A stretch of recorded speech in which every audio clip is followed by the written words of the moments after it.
सरकार लाई है विद्यार्थियों के लिए डिजिटल लाइब्रेरी। बच्चों के उज्जवल भविष्य के लिए बिहार सरकार है सदा अग्रसर और तैयार। कक्षा 1 से कक्षा 12 तक के सभी पाठ्य पुस्तक पूरक सामग्री एवं वीडियो अब शिक्षा विभाग बिहार सरकार द्वारा विकसित पोर्टल पर है उपलब्ध।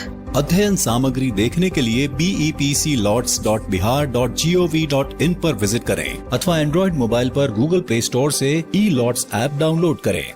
शिक्षकों, अभिभावकों एवं बच्चों से अनुरोध है कि इस लाइब्रेरी का अधिक से अधिक लाभ उठाएं और अपनी पढ़ाई जारी रखें।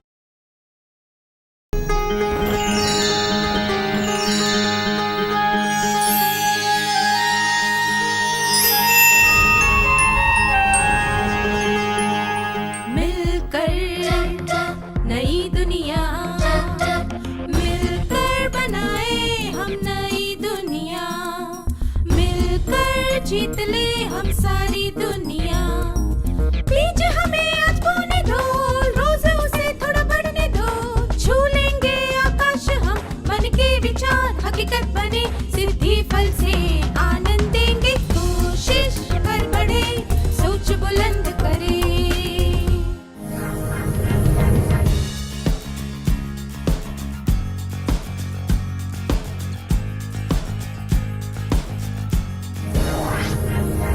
नमस्ते छात्रों, आप सबको देखकर खुशी हुई। मुझे यकीन है कि अब आपने तथ्य और राय के बीच का फर्क अच्छी तरह समझ लिया होगा और आप असहमति वाली परिस्थितियों को उचित तरीके से संभाल रहे होंगे। क्या अब हम एक क्रियाकलाप करें ताकि पिछले सत्र में सीखी हुई बातें ठीक से समझ आ जाएं? आपको स्क्रीन पर 2 कथन दिखाए जाएंगे। आपको इनमें से राय और तथ्य पहचानने हैं। इस साल हमारे स्कूल को फिर से पेंट किया गया। अगर भानु को क्रिकेट टीम का कप्तान बनाया जाए तो टीम जरूर जीतेगी।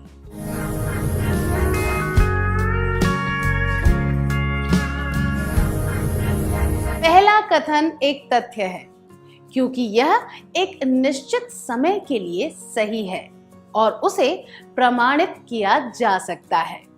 दूसरा कथन एक राय है क्योंकि उसमें किसी चीज की संभावना के बारे में एक बात कही गई है।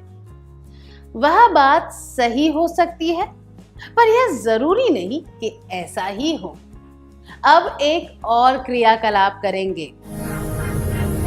अ ने फिल्म ब में अभिनय किया, यह एक तथ्य है। अ ने फिल्म ब में अच्छा अभिनय किया, यह एक राय है। इसी तरह क्या आप कोई तथ्य बताकर उसी के बारे में कोई राय बता सकते हैं?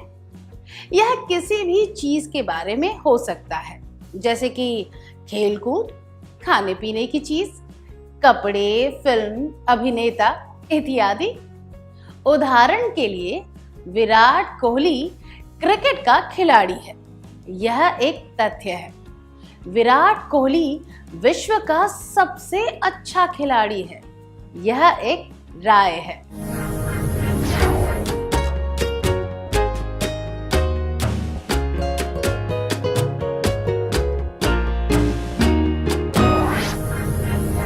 धन्यवाद।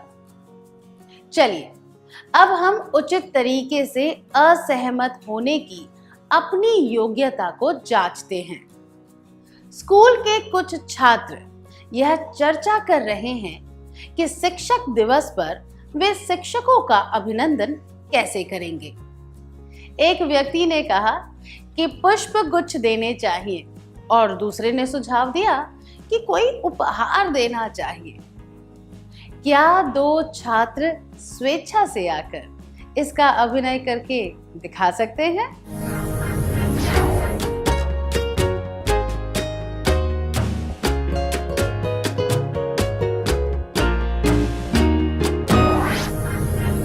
धन्यवाद। प्रिया और माला भी इस वार्तालाप का हिस्सा थी। आइए उनकी बातें सुने। हमें शिक्षकों को पुष्पगुच्छ देने चाहिए। नहीं, वो किसी काम नहीं आते। हमें केवल उपहार देने चाहिए, क्योंकि मुझे ऐसा लगता है। क्या उनके वार्तालाप में असहमति थी? इस तरह की असहमति से क्या समस्या हो सकती है? हमने देखा कि माला प्रिया की बात पर ध्यान ही नहीं देना चाहती। इस तरह असहमति व्यक्त करना अनुचित होता है। वह तो केवल अपनी बात मनवाना चाहती है। इससे वार्तालाप अप्रिय हो जाता है।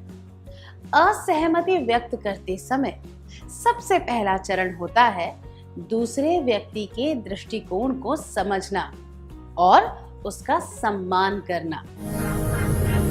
उचित तरीके के असहमति व्यक्त करने के चरण।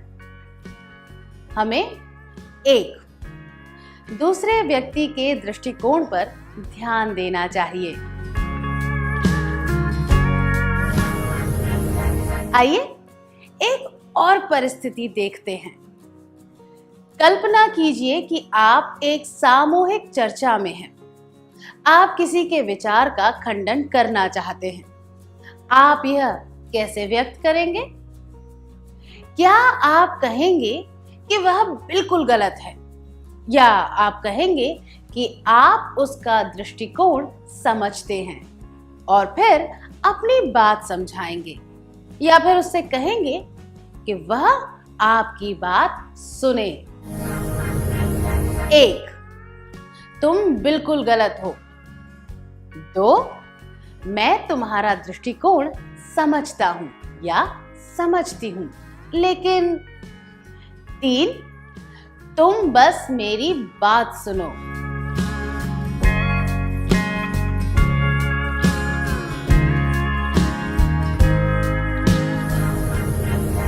यह कहना कि तुम बिल्कुल गलत हो और तुम बस मेरी बात सुनो असहमति व्यक्त करने के अप्रिय और तानाशाही वाले तरीके हैं।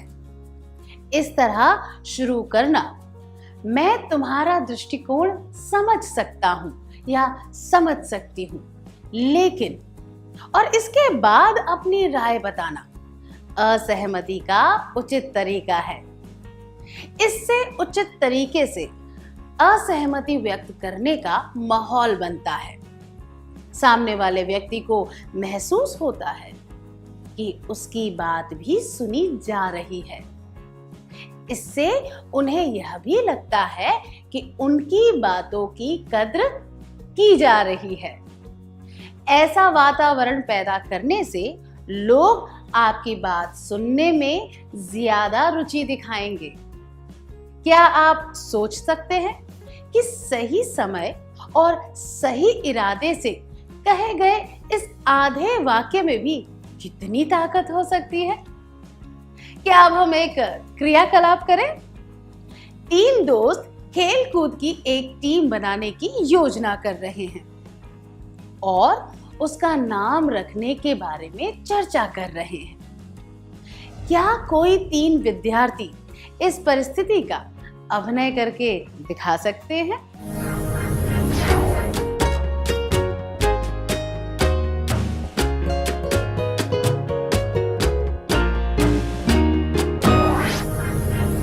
धन्यवाद, बहुत अच्छा प्रयास था। चलिए फिर से प्रिया और माला का वार्तालाप सुनते हैं। अब उनके वार्तालाप का अगला भाग यह है। प्रिया: क्यों? माला: क्योंकि मुझे ऐसा लगता है। हमने देखा कि माला ने अपने चुनाव का कोई उचित कारण नहीं बताया। यहाँ कम से कम 2 संभावनाएं हैं। या तो उसके पास प्रिया को बताने के लिए कोई कारण था ही नहीं।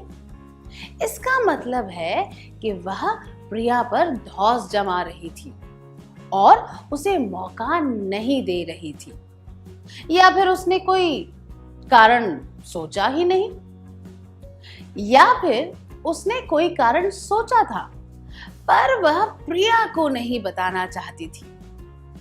जब दो लोगों के बीच वार्तालाप हो रहा हो तो यह बात भी अस्वीकार्य है। इससे हम अगले चरण पर पहुंचते हैं। उचित तरीके के असहमति व्यक्त करने के चरण। हमें 1. दूसरे व्यक्ति के दृष्टिकोण पर ध्यान देना चाहिए। 2. दूसरे व्यक्ति को असहमति का कारण बताना चाहिए। अगर माला ने सरलता से कहा होता, तुम्हारा सुझाव बुरा नहीं है, पर फूल तो केवल 1-2 दिनों तक ही टिकते हैं, तो वार्तालाप अप्रिय नहीं बनता। वह समझा सकती थी कि प्रिया के सुझाव को स्वीकार क्यों नहीं किया जा सकता। तो अगला चरण है कारण और तर्क या प्रमाण देते हुए अपनी राय सामने रखना। उदाहरण के लिए माला यह कारण बता सकती थी कि उपहार हमेशा के लिए रखे जा सकते हैं और शिक्षक उन्हें देखकर लंबे समय तक अपने विद्यार्थियों को याद कर सकते हैं। तो हम कह सकते हैं कि तीसरे चरण में हमें कारण और तर्क या प्रमाण के साथ अपनी राय सामने रखनी चाहिए।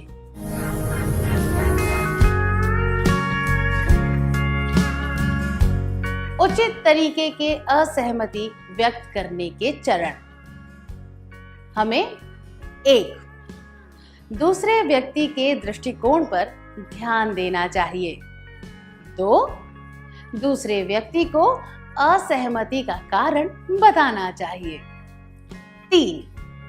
कारण और तर्क या प्रमाण के साथ अपनी राय सामने रखनी चाहिए। आइए अब एक और क्रियाकलाप करते हैं। अपर्णा और नंदिता सहेलियां हैं।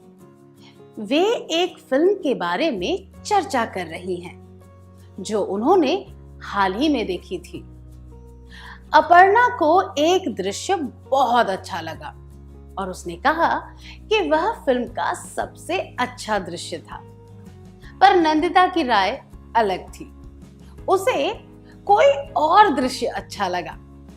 क्या आप दोनों अपर्णा और नंदिता की भूमिका निभाते हुए इस दृश्य का अभिनय करके दिखा सकते हैं?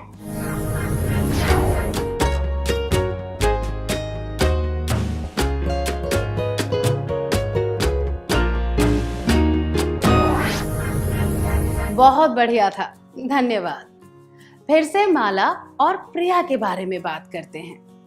अगर प्रिया भी अपने सुझाव के लिए अच्छा कारण बता दे तो क्या होगा? ऐसी परिस्थिति में माला को वह सुनने के लिए तैयार रहना होगा और उचित तरीके से असहमति व्यक्त करनी होगी। उसे अपने समर्थन में बेहतर कारण बताने होंगे ताकि प्रिया उसकी बात मान जाए। इसके अनुसार कहा जा सकता है कि अगला चरण है जवाबी तर्क के लिए तैयार रहना। उचित तरीके के असहमति व्यक्त करने के चरण। हमें 1. दूसरे व्यक्ति के दृष्टिकोण पर ध्यान देना चाहिए। 2. दूसरे व्यक्ति को असहमति का कारण बताना चाहिए। 3. कारण और तर्क या प्रमाण के साथ अपनी राय सामने रखनी चाहिए। 4. जवाबी तर्क के लिए तैयार रहना चाहिए। जवाबी तर्क से नए विचार जन्म लेते हैं, है ना? इस उदाहरण के अनुसार अगर दोनों के बीच असहमति ही रहे तो कोई बिल्कुल नया सुझाव सामने आ सकता है, जैसे कि शिक्षकों को पिकनिक पर ले जाना या उन्हें दावत देना। बात तो तब बिगड़ती है जब असहमति झगड़े में बदल जाती है। ऐसी परिस्थिति में बातचीत बंद कर देनी चाहिए और गुस्सा ठंडा होने का इंतजार करना चाहिए। अब हम एक क्रियाकलाप करेंगे। नीला और अकीला एक फिल्म देखने जाने वाले हैं। नीला ने सुझाव दिया कि फिल्म अ देखनी चाहिए।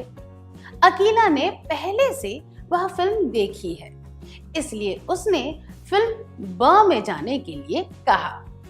पर नीला ने कहा कि फिल्म ब ज्यादातर लोगों को पसंद नहीं आई है। अंत में उन्होंने तय किया कि फिल्म के बजाय फूलों की प्रदर्शनी देखने जाएंगे। क्या आप दोनों इस दृश्य का अभिनय करके दिखा सकते हैं?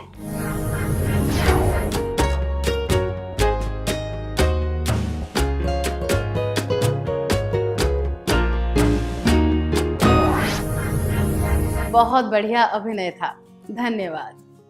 हमें भी अपनी असहमति शिष्टता से व्यक्त करनी चाहिए और दूसरों को अपने विचार व सुझाव बताने चाहिए। क्या अब हम सत्र का सार संक्षेप कर लें?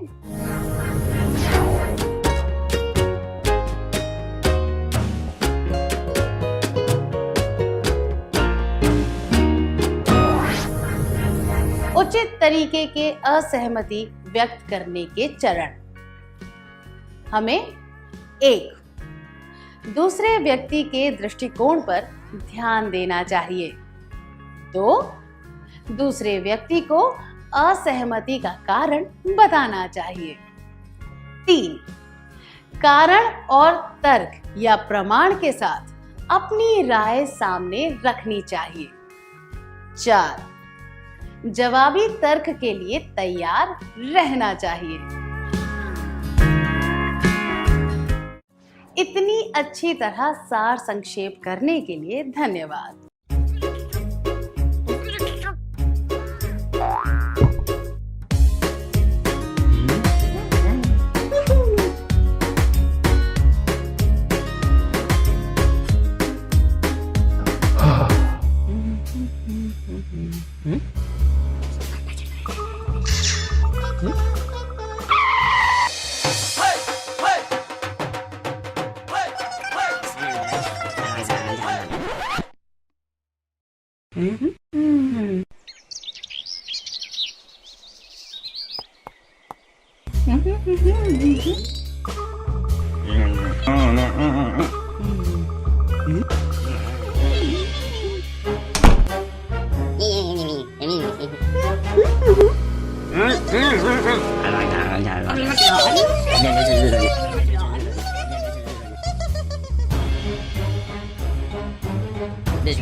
Telekovic ka na rin. Yan na.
जीत ले हम सारी दुनिया। बीज हमें आज बोने दो, रोज उसे थोड़ा बढ़ने दो।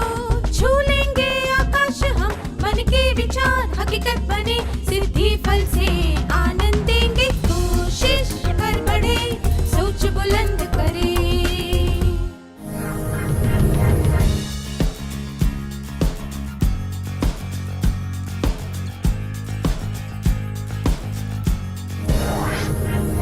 नमस्ते विद्यार्थियों, आप सबको देखकर खुशी हुई। पिछले सत्र में हमने सीखा था उचित तरीके के असहमति व्यक्त करने के चरण। हमें 1. दूसरे व्यक्ति के दृष्टिकोण पर ध्यान देना चाहिए। 2. दूसरे व्यक्ति को असहमति का कारण बताना चाहिए। 3. कारण और तर्क या प्रमाण के साथ अपनी राय सामने रखनी चाहिए। 4. जवाबी तर्क के लिए तैयार रहना चाहिए। असहमति के संदर्भ में मुझे महात्मा गांधी द्वारा कही गई एक बात याद आई। ईमानदारी से व्यक्त की गई असहमति अक्सर विकास का अच्छा संकेत होती है। नए विचारों के अलावा असरदार असहमति और भी सकारात्मक परिणाम होते हैं। क्या हम एक क्रियाकलाप के द्वारा इनके बारे में जानें? यहाँ कुछ शब्द या वाक्यांश दिए गए हैं जो असहमति के सकारात्मक परिणामों के बारे में बताते हैं। आइए एक शब्द पहेली के द्वारा ये देखें कि ये क्या है। इन शब्दों या वाक्यांशों के अक्षर उल्टे पुल्टे हैं। आपको अक्षरों को सही क्रम में लगाकर शब्द और वाक्यांश पहचानने हैं। क्या हम तैयार हैं?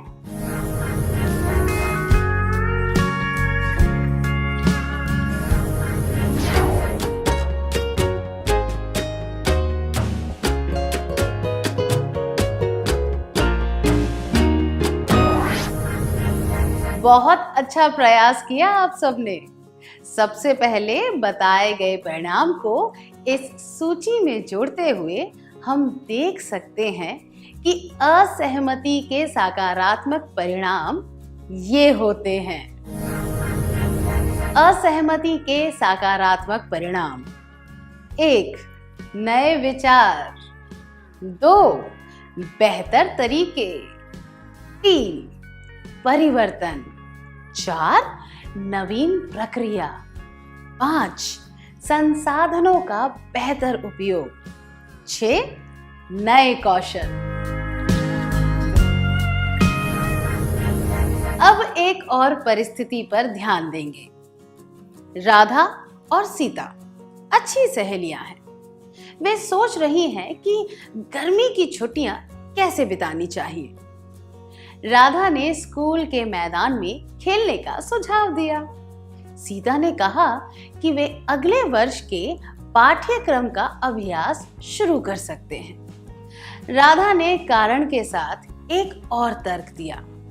आखिर में उन्होंने कराटे सीखने का निर्णय लिया। क्या 2 विद्यार्थी स्वेच्छा से आगे आकर इसका अभिनय कर सकते हैं?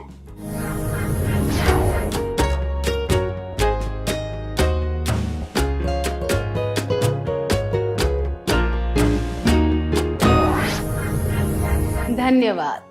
क्या आपने देखा कि यहाँ क्या हुआ? जब पढ़ाई और खेलकूद इन 2 विचारों के बीच काफी असहमति हो चुकी थी, तो कराटे का नया सुझाव सामने आया। तो असहमति से नए कौशल सीखने के अवसर सामने आते हैं। चलिए अगली परिस्थिति देखते हैं। सुकुमार और कादर परीक्षा की तैयारी कर रहे हैं। सुकुमार ने सुझाव दिया कि साथ बैठकर पढ़ना चाहिए। कादर ने पहले कभी इस तरह की पढ़ाई नहीं की है, इसीलिए वह ऐसा नहीं करना चाहता।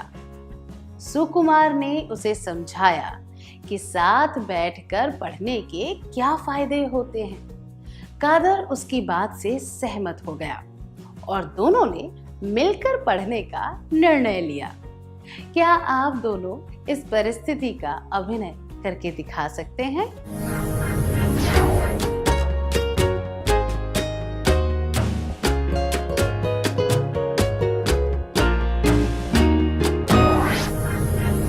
धन्यवाद, बहुत अच्छा प्रयास था।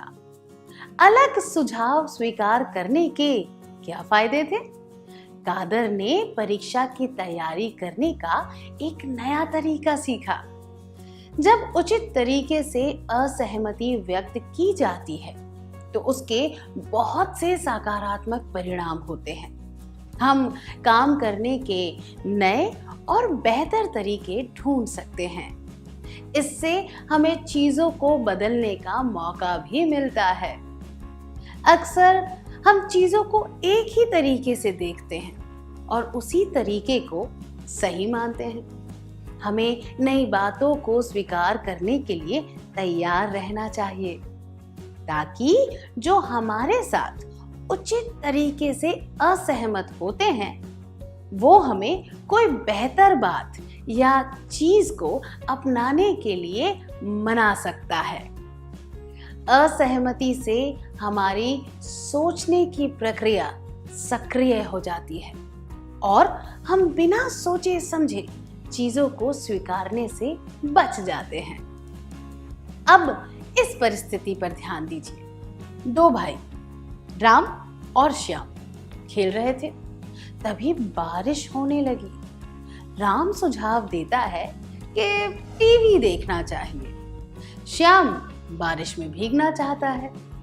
राम ऐसा नहीं करना चाहता।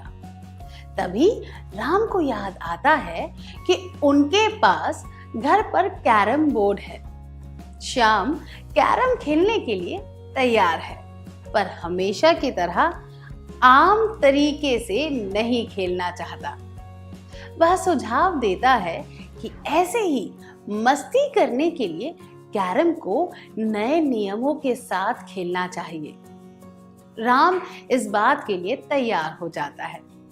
क्या आप दोनों इस परिस्थिति का अभिनय करके दिखा सकते हैं?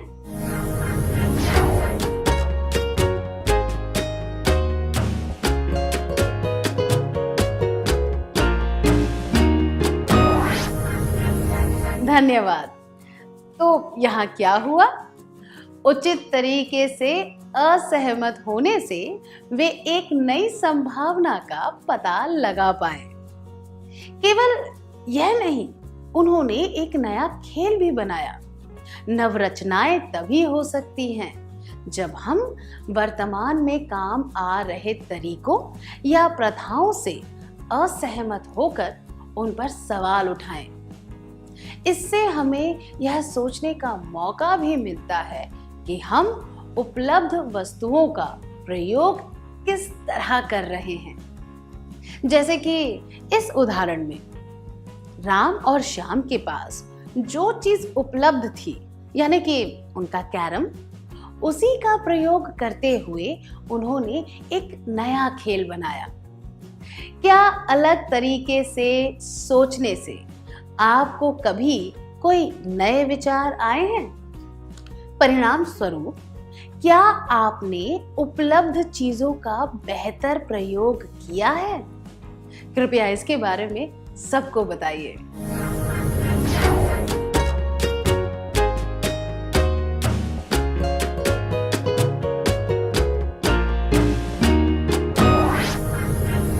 धन्यवाद। उचित तरीके से असहमति व्यक्त करना भी एक कौशल है जिसे सीखकर अभ्यास करना पड़ता है, तभी हम उसमें माहिर हो सकते हैं। सही शब्दों का प्रयोग करना और उचित हाव भाव दर्शाना भी जरूरी होता है। बात करते समय स्वर और गति का भी ध्यान रखना चाहिए। उदाहरण के लिए यह बात, तुम सही हो, पर इसे दूसरे नजरिए से भी देखा जा सकता है। मधुरता से कही जाए तो यह बात ज्यादा आसानी से स्वीकार हो जाएगी, जबकि इसी बात को कटु या निंदापूर्ण स्वर में कहा जाए तो अप्रिय लग सकती है। क्या अब हम एक और क्रियाकलाप करें? क्या दो विद्यार्थी स्वेच्छा से आगे आकर मधुर, कटु और गुस्सैल तरीकों से यह व्यक्त कर सकते हैं, तुम्हारी बात में दम है, लेकिन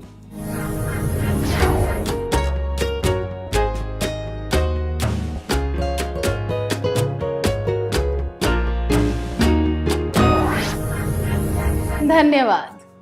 जब अप्रिय बात को जोर से कहा जाता है तो वह और आक्रामक लगती है और गलतफहमी होने की संभावना भी बढ़ जाती है।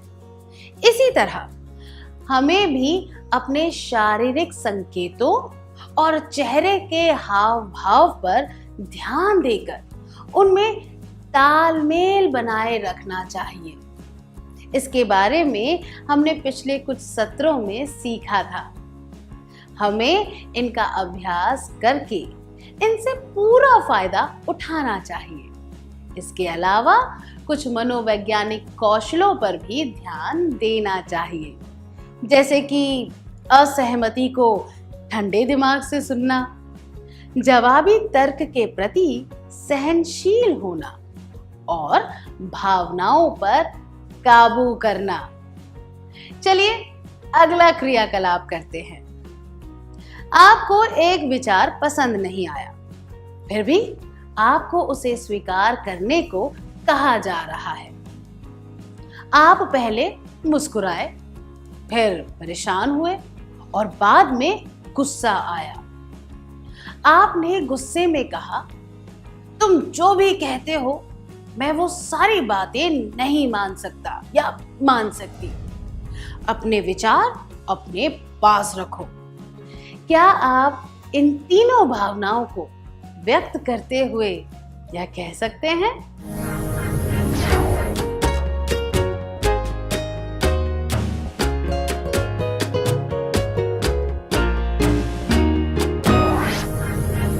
बहुत बढ़िया प्रयास था, धन्यवाद। अब एक क्रियाकलाप करेंगे। चित्रा को शास्त्रीय संगीत सुनने का बहुत शौक है। उसने अपनी सहेली काव्या से एक संगीत समारोह में साथ चलने की जिद की। काव्या को संगीत से ज्यादा नृत्य में दिलचस्पी है। उसने तुरंत तेज आवाज में जवाब दिया, मुझे हर बार तुम्हारे साथ जबरदस्ती शास्त्रीय संगीत सुनना पड़ता है। तुम ही जाओ वहां अकेली, मैं नहीं आने वाली। यह सुनकर चित्रा ने कहा कि अब वह उसे कभी भी कहीं आने के लिए नहीं कहेगी, फिर चाहे वह कोई फिल्म या नृत्य का कार्यक्रम ही क्यों ना हो। काव्या को केवल संगीत समारोह से परेशानी थी, पर उसकी तेज आवाज की वजह से चित्रा बुरा मान गई और उनकी दोस्ती में दरार आ गई। क्या आपके साथ कभी ऐसा हुआ है कि गलत तरीके से बात करने की वजह से कोई गलतफहमी हो गई हो? कभी आपके दोस्त ने आपके साथ गलत स्वर में बात की हो, या फिर आपने किसी के साथ ऐसा किया हो? क्या आप इसके बारे में सबको बताना चाहेंगे?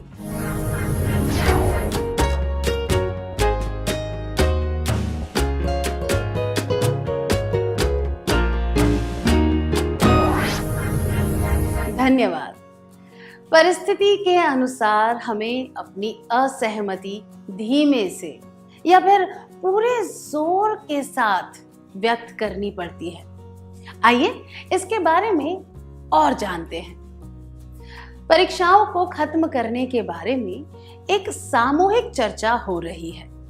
आपसे पहले जिसने अपने विचार बताए थे, आप उससे असहमत हैं। आप अपना वाक्य कैसे शुरू करेंगे?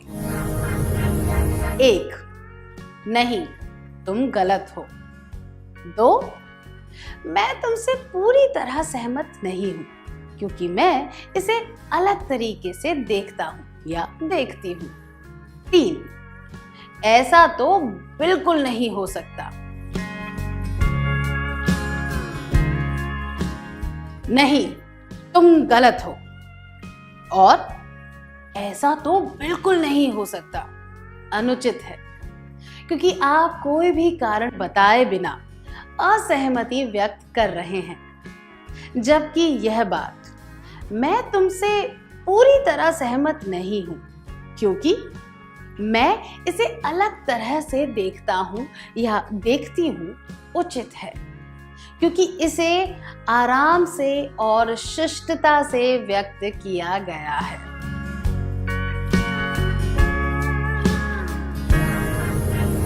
हम उचित शब्दों के प्रयोग के बारे में चर्चा कर रहे थे। कुछ उपयोगी कथनों को सीखने से हम वास्तविक जीवन में उनका प्रयोग कर सकते हैं। परिस्थिति के अनुसार हम सहजता से या फिर जोर से असहमत हो सकते हैं। इस उद्देश्य के लिए क्या हम कुछ कथन देखें? मैं आपको कुछ कथन दूंगी। आपको पहचानना है कि इनमें से सहज भाव वाले कौन से हैं और जोर से कहने वाले कौन से। वास्तव में तुम्हारा यह मतलब नहीं हो सकता। मैं बिल्कुल असहमत हूं। मुझे पूरा यकीन नहीं है। मुझे लगता है कि तुम्हारा विचार गलत है। मैं इस बात से असहमत होना चाहता हूं या चाहती हूं। मैं इस बात से सहमत नहीं हो सकता या सकती। क्या तुम्हें ऐसा लगता है? तुम इस बारे में गंभीर नहीं हो सकते। अच्छा, मुझे नहीं लगता कि तुम सही हो। वैसे यह तो कई बातों पर निर्भर करता है। बहुत बढ़िया। क्या हम उत्तर जांच लें? सहजता से असहमत होना, पूरा जोर लगाकर असहमत होना। वैसे ये तो कई बातों पर निर्भर करता है। मुझे पूरा यकीन नहीं है। मैं इस बात से असहमत होना चाहता हूं या चाहती हूं। क्या तुम्हें ऐसा लगता है? अच्छा, मुझे नहीं लगता कि तुम सही हो। मुझे लगता है कि तुम्हारा विचार गलत है। मैं इस बात से पूरी तरह से सहमत नहीं हो सकती या सकता। मैं बिल्कुल असहमत हूं। वास्तव में तुम्हारा यह मतलब नहीं हो सकता। तुम इस बारे में गंभीर नहीं हो सकते।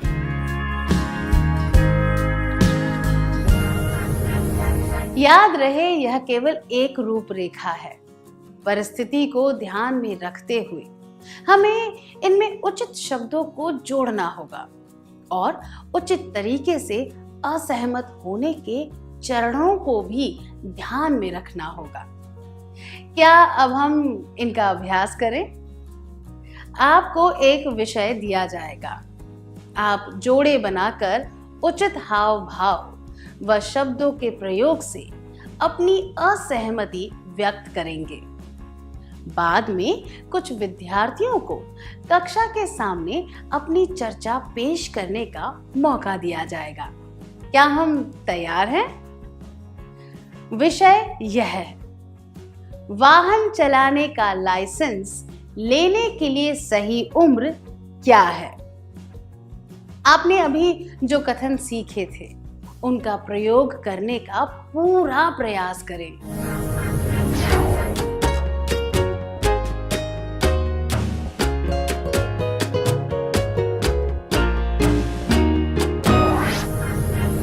धन्यवाद। हमें इन बातों पर अमल करके उचित तरीके से विचारों का आदान प्रदान करना चाहिए। हमें जवाबी तर्क का आदर करना चाहिए और उन्हें गलत नहीं समझना चाहिए। मैं दोहराती हूँ, हमें जवाबी तर्क का आदर करना चाहिए और उन्हें गलत नहीं समझना चाहिए। हमें असहमति शिष्टता से व्यक्त करनी चाहिए और दूसरों को अपने विचार व सुझाव बताने चाहिए। क्या अब हम सत्र का सार संक्षेप कर लें?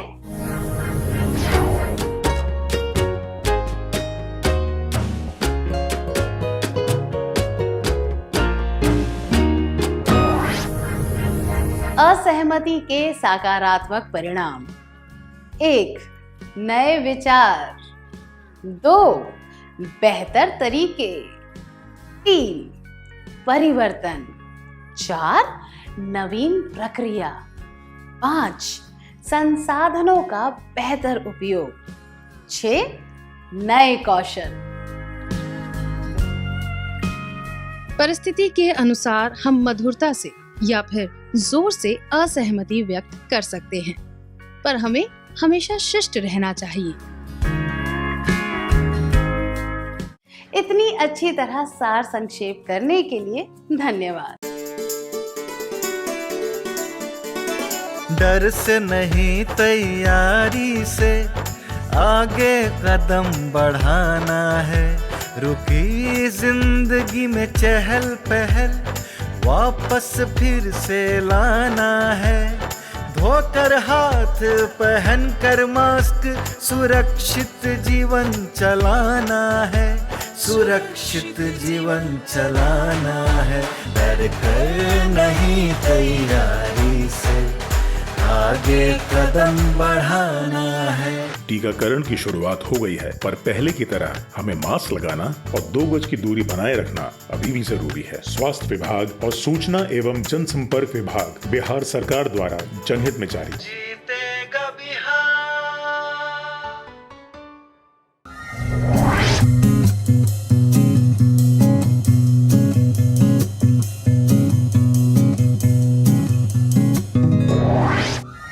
नमस्ते विद्यार्थियों, आप सबको यहाँ देखकर खुशी हुई।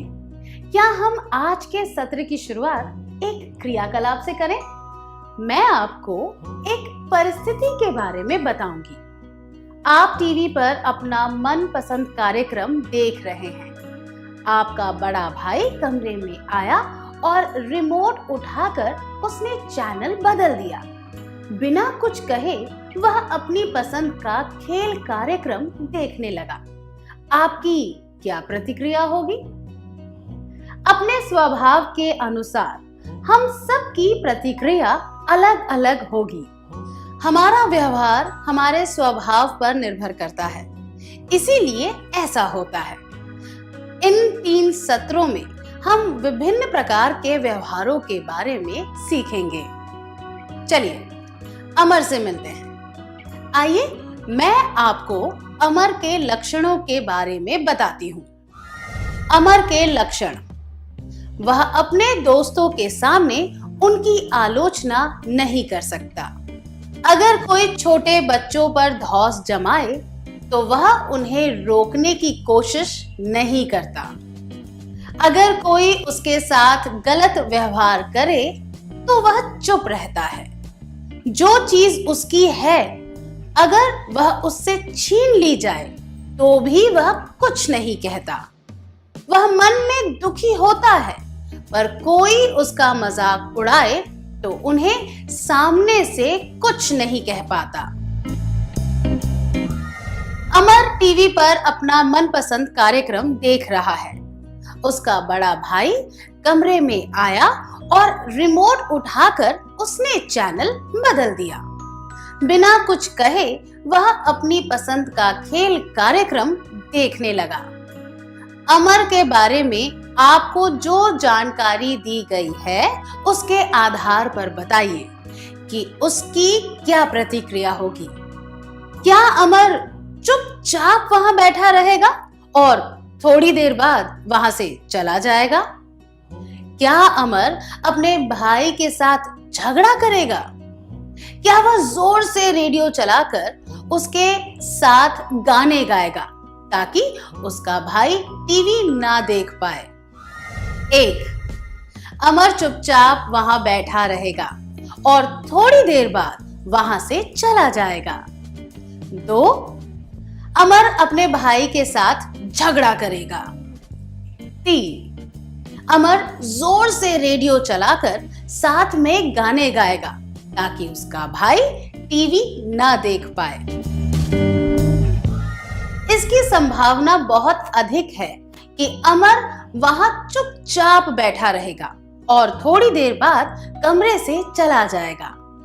अमर शायद अपनी नाराजगी सामने ही नहीं लाएगा। इस तरह के व्यवहार को निष्क्रिय व्यवहार कहते हैं।